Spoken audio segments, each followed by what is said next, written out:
Virus virus आ गया। अरे वो थ्री इडियट्स वाला वायरस नहीं, सच वाला वायरस जो हमारे कंप्यूटर में आता था, अब वो एआई में आ गया है और एआई के थ्रू ही आ गया। आज के इस वीडियो में हम यही बात करने वाले हैं, कैसे एआई में वायरस आ गया।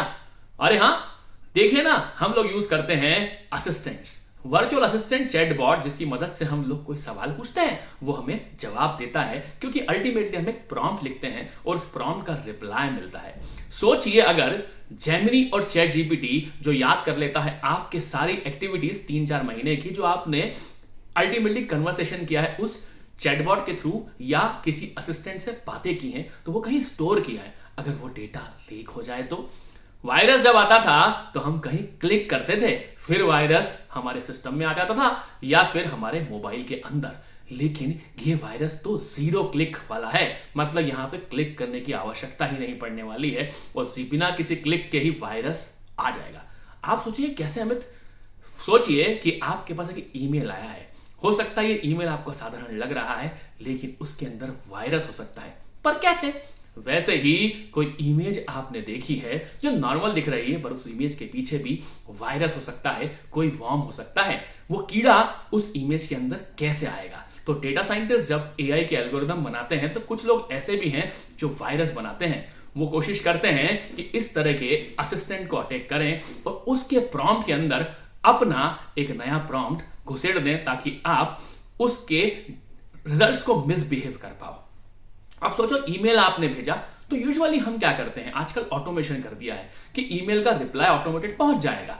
तो सिस्टम काम कैसे करता है? जनरेटिव एआई का इकोसिस्टम। फॉर एग्जांपल हम रैक की बात करें, रैक एक तरह का ऐसा सिस्टम है जो कि हमें जनरेट करके देता है ऑगमेंटेड की रिजल्ट्स, हमें जो हम इंटरनेट पर सर्च कर रहे हैं या कहीं पे किसी लाइब्रेरी में सर्च कर उसको ऑथेंटिकेट करता है, उसके हिसाब से रिप्लाई देता है। लेकिन अगर मान लीजिए किसी आपको ईमेल आपके पास आया और उस ईमेल को आपने सिर्फ रिप्लाई कर दिया, ठीक है, बिना किसी पढ़े, क्योंकि ऑटोमेटेड रिप्लाई है वो, तो अल्टीमेटली काम कौन कर रहा है? ओपन एआई या जनरेटिव एआई। बेसिकली वो काम कर रहा है, वो पढ़ तो लेगा, लेकिन वो खुद भी इन्फेक्टेड हो चुका है। उसके प्रॉम्प्ट्स में भी एक ऐसा प्रॉम्प्ट आ गया है वहां पे टेक्स्ट के अंदर, जो हमने ध्यान नहीं दिया है, और उस प्रॉम्प्ट ने अल्टीमेटली क्या कर दिया है कि आपके सराउंडिंग, मतलब आपके कनेक्ट में जितने भी ऐसे यूजर्स हैं, उनको भी वो ईमेल फॉरवर्ड कर देगा ऑटोमेटिकली।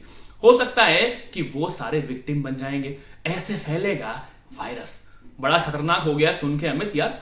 एआई से फायदा तो हो रहा था, अब एआई के नुकसान भी सामने आते जा रहे हैं। वहीं दूसरी ओर कोई इमेज आप क्रिएट करते हो, कौन से प्लेटफॉर्म है? बहुत सारे ऐसे प्लेटफॉर्म, जैसे मिड जर्नी है आपका, फिर बिंग है, जिसमें डिफ्यूजन टेक्निक्स का इस्तेमाल करके हम बहुत सुंदर सुंदर इमेजेस तो हम निकाल लेते हैं, एक्सपोर्ट कर देते हैं और भारी भरपल्ले से उसको सोशल मीडिया पर डालते हैं। पर अगर मान लीजिए उस इमेज के अंदर भी कहीं वायरस आ गया, तो आप सिर्फ बेसिकली क्या करोगे?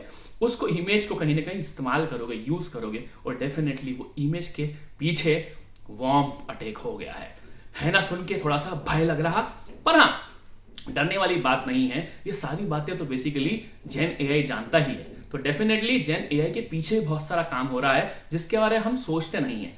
ये वायरस तो है जो कि 0 क्लिक पे भी फैल जाएगा, इमेजेस के थ्रू, ईमेल्स के थ्रू। आप बोलोगे अमित ये कंप्यूटर नेटवर्किंग या सिक्योरिटी की बात है, साइबर सिक्योरिटी का एक मुद्दा है।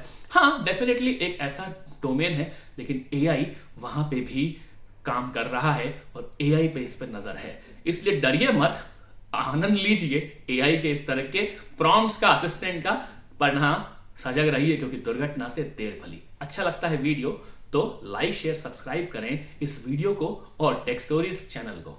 Thank you.